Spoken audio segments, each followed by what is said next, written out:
আসসালামু আলাইকুম রহমতুল্লাহ। আশা করি সবাই ভালো আছেন। আজকে আমরা এসেছি মেঘলা ঘাটে, যেখানে ডাকের মাধ্যমে প্রতিদিন সকালে মাছ বিক্রয় করা হয়।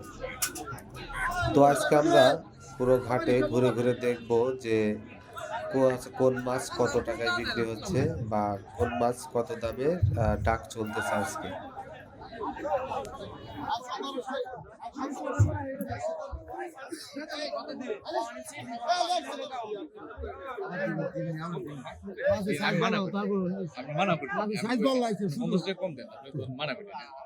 মাছটার ওজন কত? ওজন কত? 13-12 কেজি না?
ষোলোশো টাকা। আজকে এনে আসেন।